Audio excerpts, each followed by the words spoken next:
Assalamualaikum warahmatullahi wabarakatuh. Perkenalkan, nama saya Feby Sarandelia, NIM saya 4121900135. Saya dari jurusan Arsitektur, ingin mempresentasikan tentang tugas besar bahasa Indonesia dengan tema fenomena penggunaan bahasa gaul di Indonesia.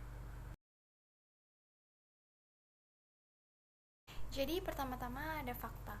Bahasa menjadi salah satu hal yang tidak bisa dipisahkan oleh manusia, karena bahasa menjadi alat komunikasi yang memudahkan manusia untuk berinteraksi satu sama lain. Dan jadi pertama-tama ada pengertian bahasa. Bahasa adalah sistem komunikasi manusia yang dinyatakan melalui susunan suara atau ungkapan tulis yang terstruktur untuk membentuk kesatuan yang besar, seperti form, kata, atau Pada tanggal 28 Oktober 1928, bahasa Indonesia ditetapkan sebagai bahasa nasional dan dikukuhkan sebagai bahasa negara melalui Undang-Undang Dasar 1945 Bab 15 Pasal 3. Selanjutnya ada perkembangan bahasa Indonesia sebelum kemerdekaan. Bahasa Indonesia berasal dari bahasa Melayu, yaitu bahasa Melayu tinggi. Alasan pertama, bahasa Melayu sebagai lingua franca atau bahasa pengantar bahasa pergaulan di Nusantara sejak. Alasan kedua yaitu bahasa Melayu memiliki sistem bahasa yang sederhana atau tidak berdasarkan status sosialnya. Alasan ketiga, kebutuhan politik, karena di Indonesia terdapat berbagai macam bahasa. Selanjutnya ada perkembangan bahasa Indonesia sesudah kemerdekaan. Pada tahun 1972, bahasa Indonesia mengalami perbaikan kata yang disingkat menjadi ejaan yang disempurnakan. EYD ini diresmikan pada tanggal.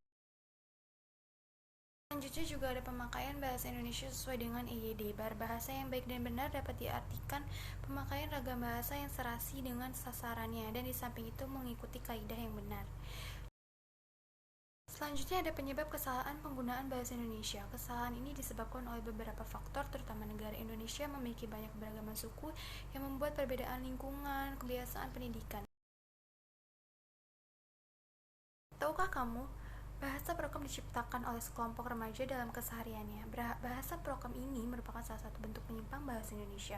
Istilah ini muncul pada akhir 1980-an, yang disebut juga bahasa gaul.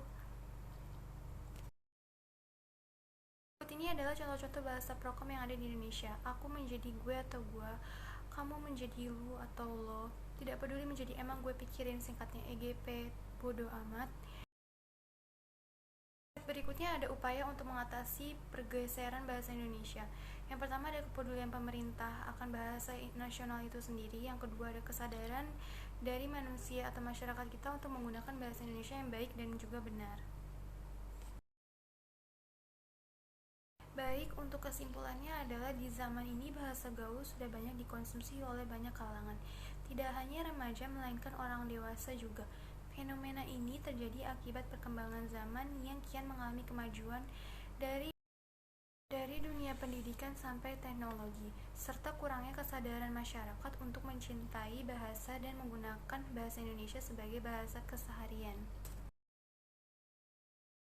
Dan yang terakhir ada saran dari saya pribadi. Ada baiknya untuk anak-anak dihindarkan komunikasi dengan menggunakan bahasa gaul dengan tujuan agar mereka tidak terbiasa nantinya. Yang kedua, untuk remaja dan orang dewasa sebisa mungkin untuk dikurangi penggunaan bahasa gaul, mulai berkomunikasi dengan bahasa Indonesia yang baik dan benar sesuai kaidah EYD dalam kesehariannya.